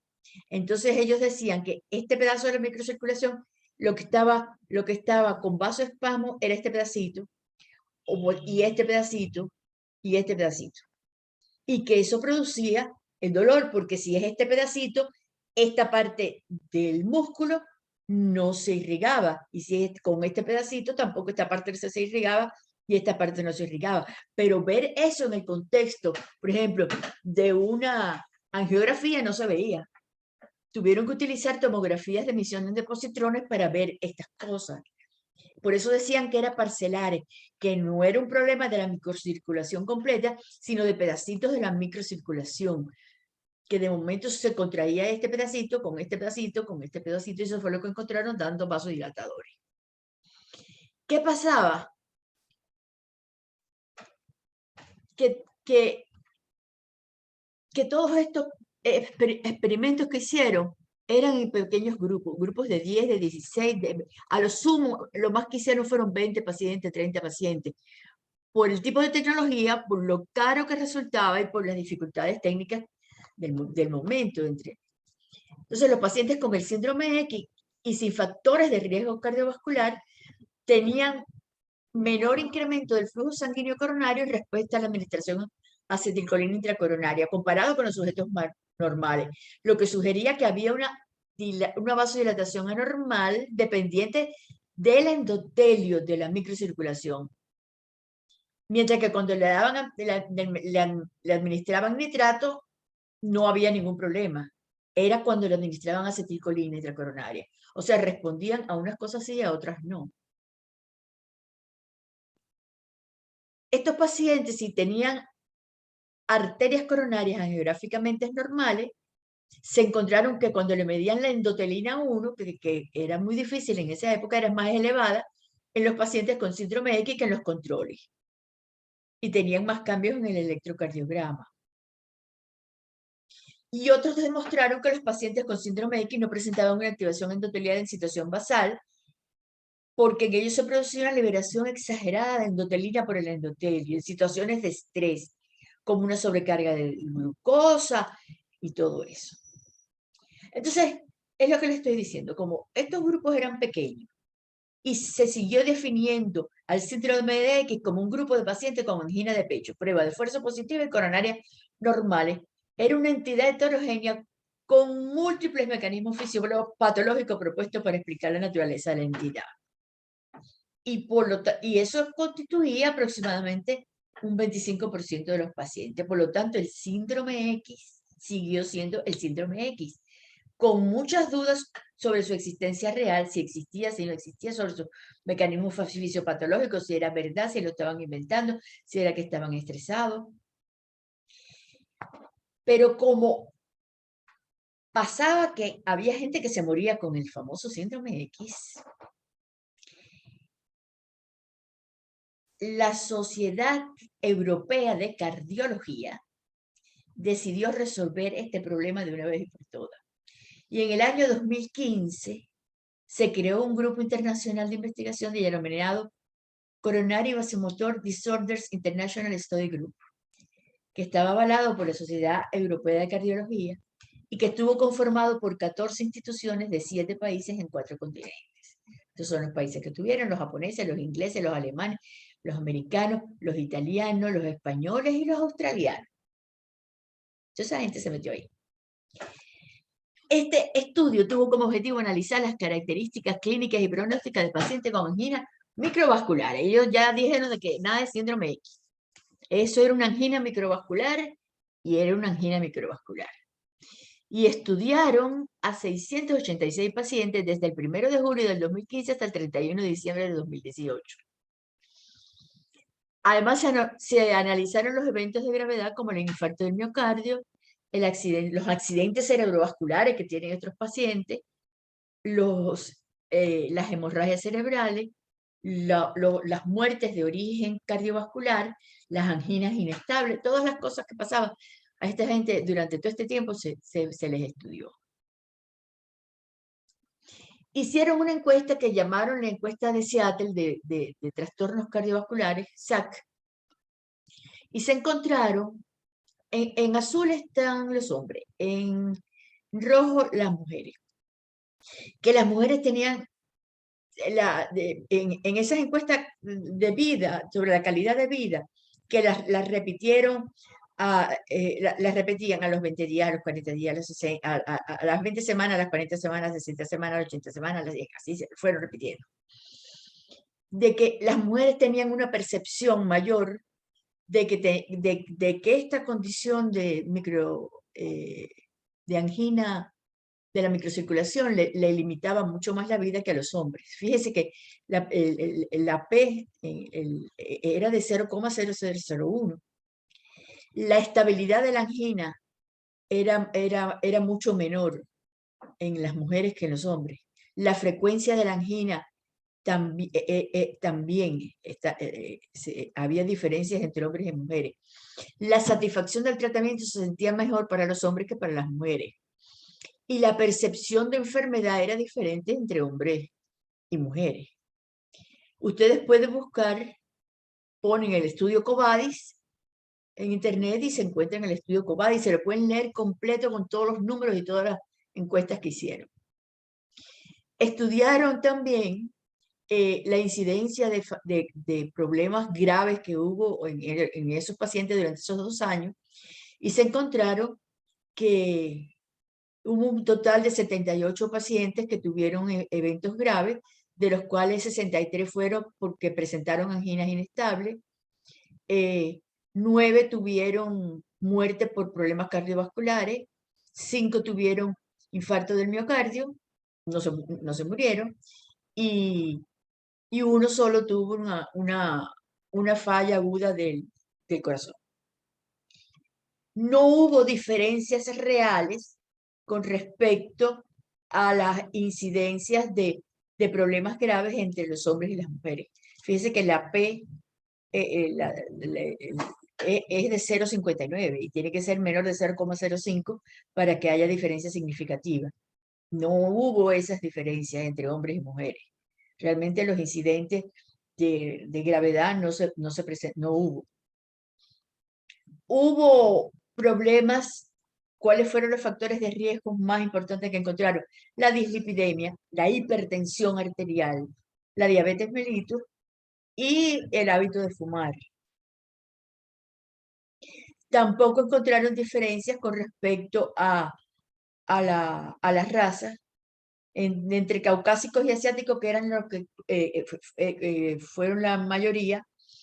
También había algunos hindúes que estaban en Australia y algunas personas de la población negra en los Estados Unidos, pero tampoco encontraron ninguna diferencia.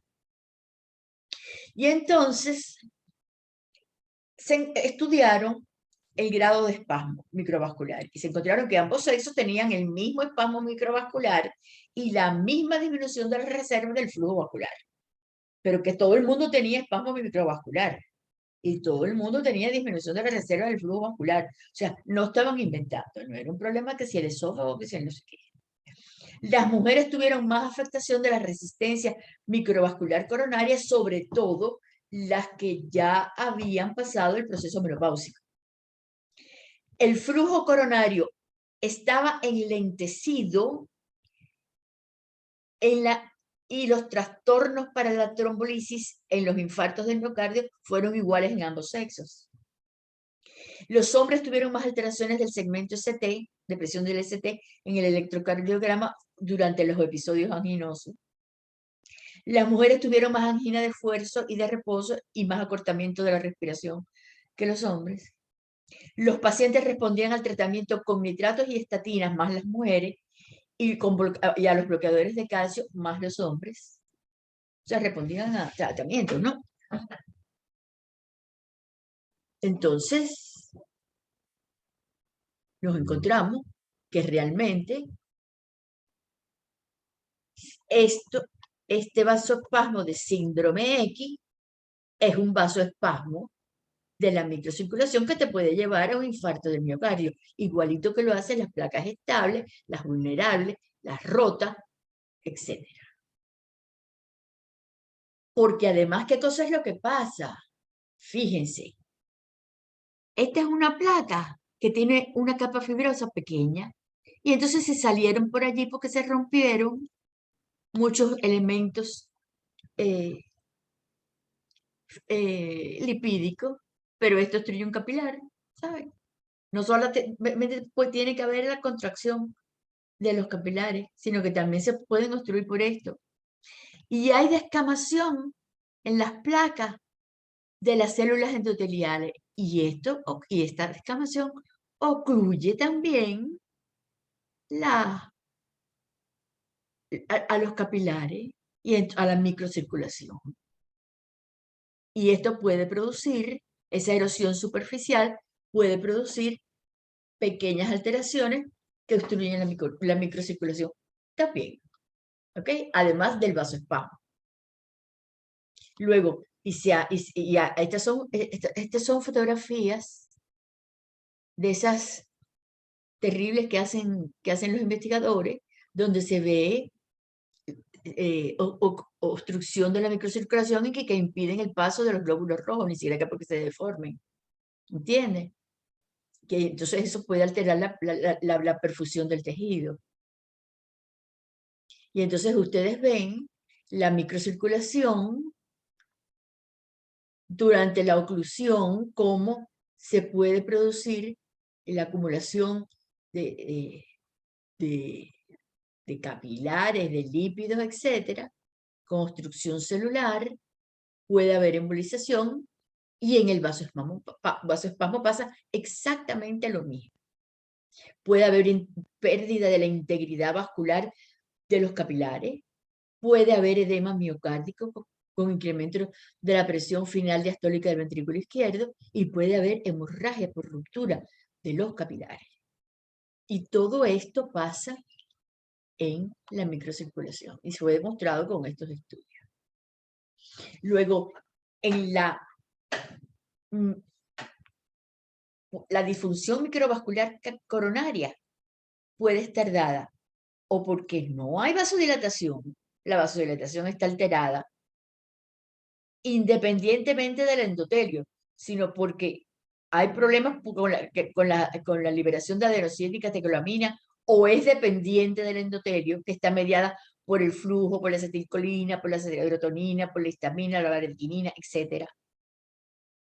O hay un aumento de la vasoconstricción, o porque no se dilata, o porque se contrae mucho. Y se puede contraer mucho por la endotelina 1, por las catecolaminas, por la acetilcolina, por la serotonina, etc. Y ambas cosas están mal y producen isquemia del miocardio. Luego tenemos, entonces, que el famoso síndrome X, todavía hay gente que le dice síndrome X, no se vayan a creer, pasó a ser realmente un trastorno de vasoespasmo y de oclusión y una disfunción coronaria microvascular. Y este síndrome X no es más que una disfunción coronaria microvascular.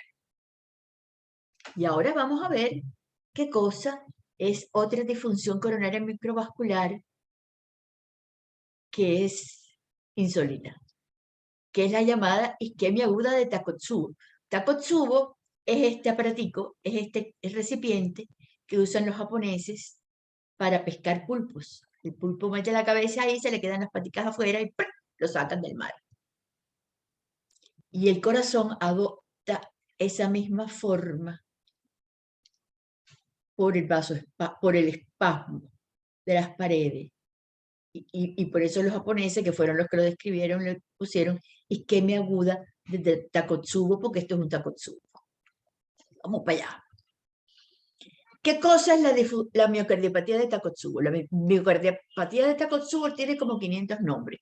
Se le dicen disfunción apical transitoria, discinesia apical transitoria, síndrome de balonamiento apical transitorio, síndrome del corazón roto o miocardiopatía por estrés. El síndrome de Takotsubo fue descrito en 1990 por Hikaru Sato y colaboradores, quienes publicaron 5 casos de pacientes con dolor torácico y electrocardiograma característico de infarto agudo del miocardio, sin lesiones coronarias, en una cosa muy sofisticada que se llama cineangiografía coronaria, y con un aspecto inusual del ventrículo izquierdo durante la sístole, que es la formita esta que yo les enseñé, y por eso le pusieron Takotsubo. Y todo el mundo le dice Takotsubo.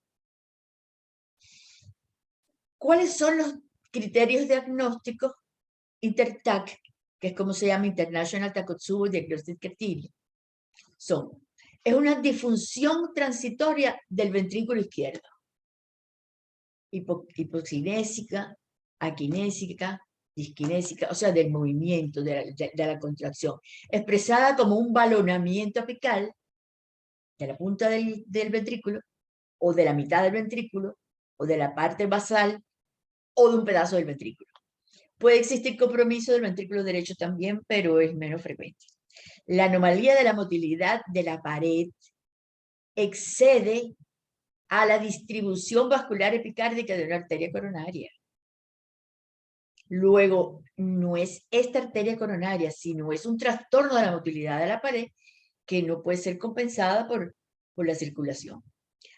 Hay desencadenantes emocionales, físicos o combinados que pueden preceder al síndrome, pero no es obligatorio. Estos son los criterios internacionales, porque cada uno empezó a decir, a tener todos sus Takotsubo. Cada uno decía que su síndrome de Takotsubo era de esta manera o de la otra. Hasta que hicieron una convención internacional y se pusieron de acuerdo, y estos son los criterios. Estos desencadenantes emocionales físicos combinados pueden preceder al síndrome, pero no es obligatorio. Por eso hay quien le dice el síndrome del corazón roto. Hay desórdenes neurológicos, puede haber una hemorragia subaranoidea, puede haber un accidente cerebrovascular isquémico, pueden ser convulsiones.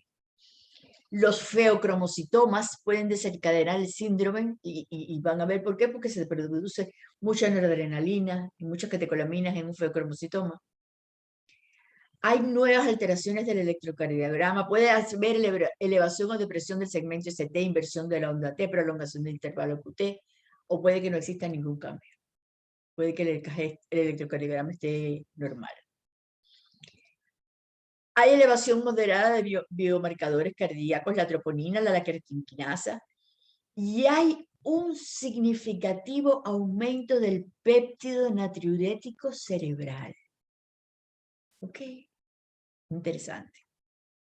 La presencia de enfermedades cerebrales significativa no excluye el diagnóstico de Takotsubo. Y la presencia de enfermedad coronaria tampoco excluye el diagnóstico del síndrome de Takotsubo. No existe evidencia de miocarditis infecciosa. Se recomienda utilizar resonancia magnética cardíaca, lo cual es una tragedia, porque la resonancia magnética cardíaca tiene que hacerse a una velocidad extraordinaria para hacerla, si la quieres hacer en sístole o la quieres hacer en diástole, y que no te salga borroso.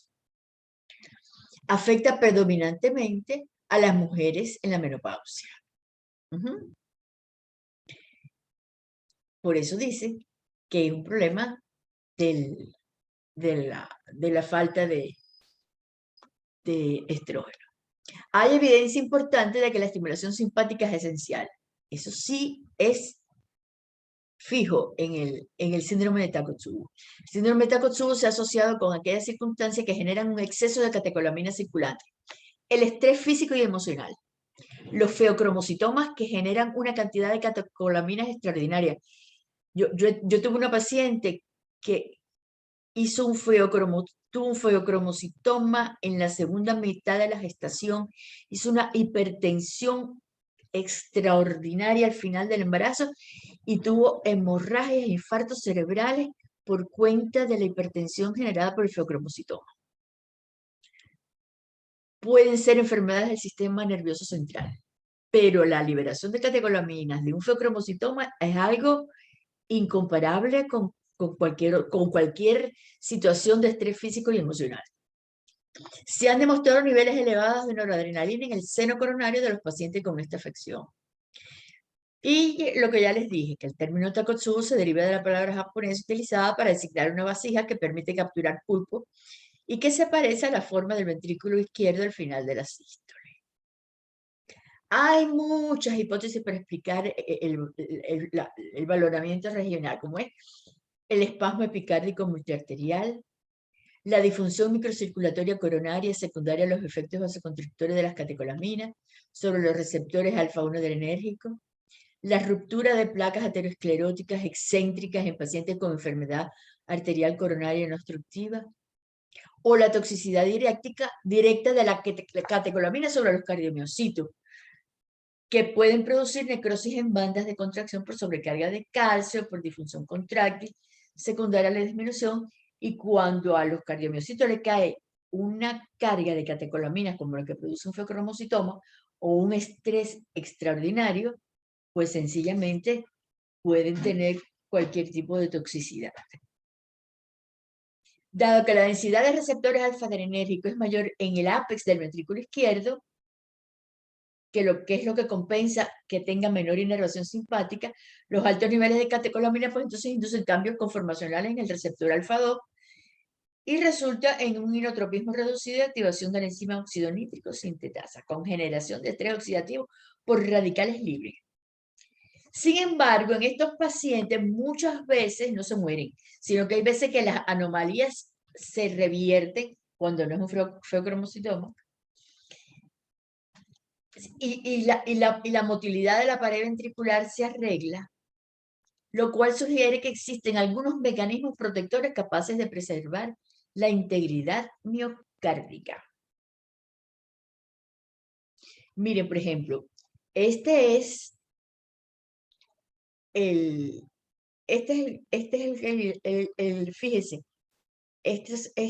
aquí están viendo ustedes cuando el trastorno de la motilidad se produce en la parte más apical. Fíjense la forma que toma.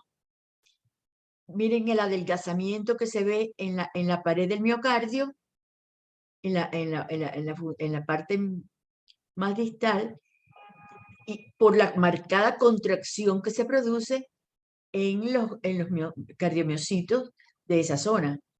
Esta es la que se llama, esta es la más frecuente. La medioventricular, fíjense cómo se estenosa la pared, aquí. Vean cómo disminuye, ¿no? En la pared. La basal está más dirigida hacia la parte que está relacionada con cerca de la aurícula, ¿ves?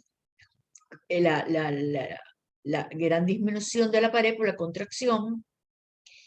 Y la focal cuando es solo un pedacito, que constituyen solamente el 1.5% de los pacientes que tienen este síndrome. Estas son las resonancias que le han hecho en ese momento. ¿Entienden? ¿Cuáles son los factores predisponentes para este famoso síndrome de Takotsubo? Las frecuencias mayores en mujeres posmenopáusicas. Y eso orienta hacia una influencia hormonal. Hay evidencia que los estrógenos atenúan normalmente la vasoconstricción mediada por catecolamina y disminuyen la respuesta simpática al estrés psicológico. Vaya. Los pacientes afectados presentan más comúnmente trastornos psiquiátricos como ansiedad o depresión. Bueno, pero eso no quita que también se le rompe el corazón, ¿sabe? Se puede romper la pared del ventrículo.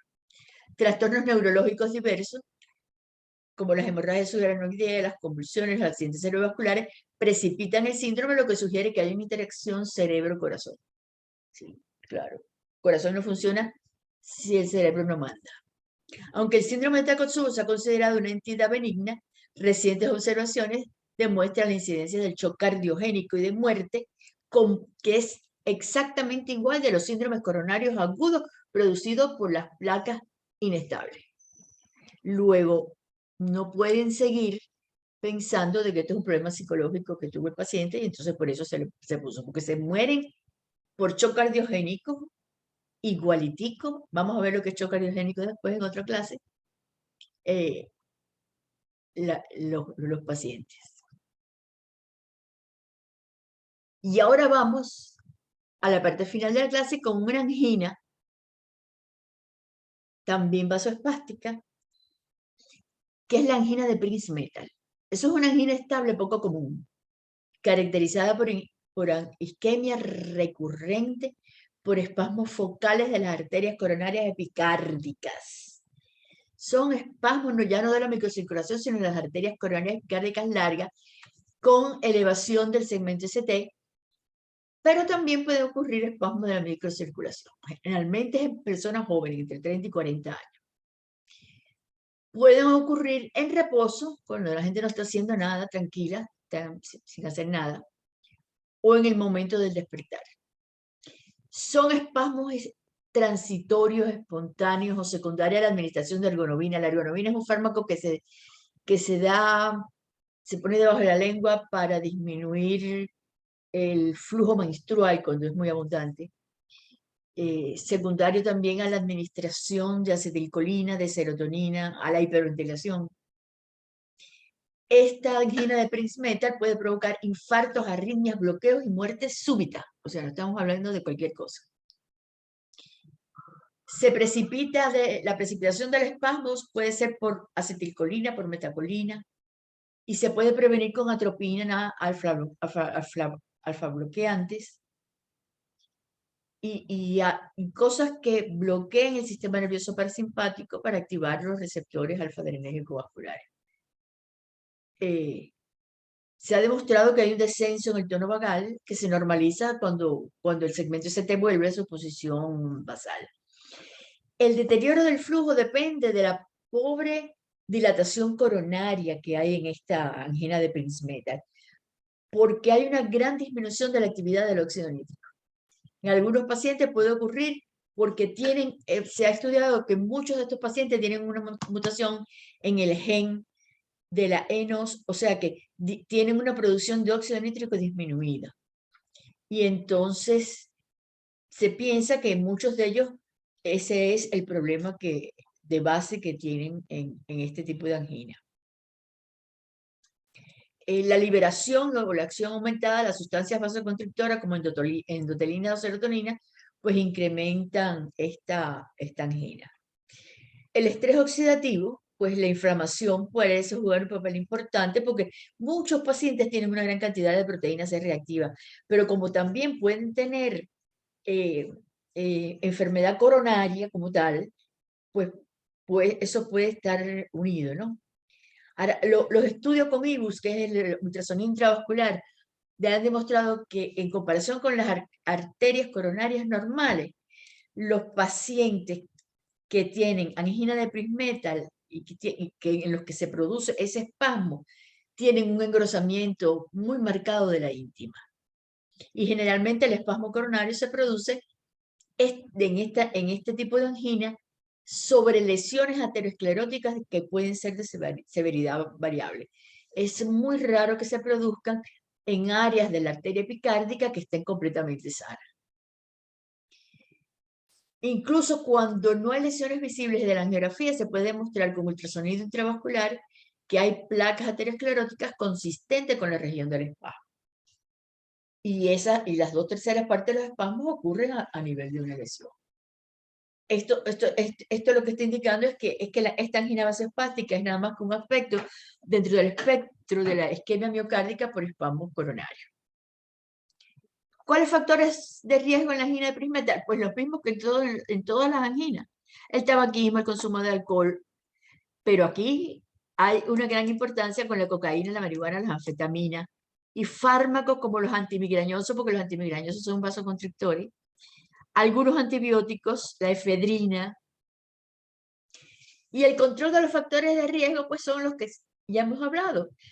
Dejar el tabaco, controlar la tensión arterial, mantener un peso adecuado, un buen control de los niveles de glicemia y del colesterol, control del estrés físico y mental, cesar en el consumo de alcohol. Y entonces y esto se lo pongo en interrogación porque hay quien dice que los bloqueantes de calcio sí o los bloqueantes de calcio no. Dar nitrato sí o dar nitrato no porque tienen un déficit de la producción de nitratos por un trastorno de la fabricación de la enzima. Darle estriol a las menopáusicas, pero si le das mucho estriol a las menopáusicas, entonces también le produces cáncer de mama o de ovario.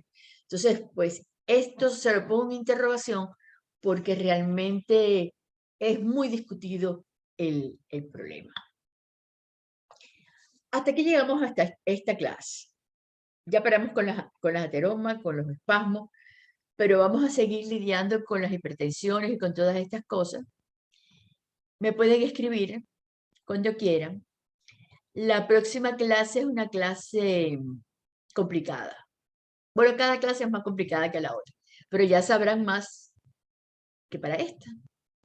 Y va a ser la clase de hipertensión arterial, que es nuestra primera causa de muerte aquí en Venezuela, porque produce accidentes cerebrovasculares isquémicos, hemorrágicos, produce infartos del miocardio, y todo eso constituye la primera causa de muerte en nuestro país. Y la primera causa de consulta médica también. Así que entonces les preparo esa clase y nos vemos en cuanto ya esté lista. Las consultas me las pueden hacer sin ningún problema al correo electrónico este. Espero que la bachiller que me había preguntado lo de la fibrosis le quede aclarado, si no me lo puede volver a preguntar. ¿Está bien?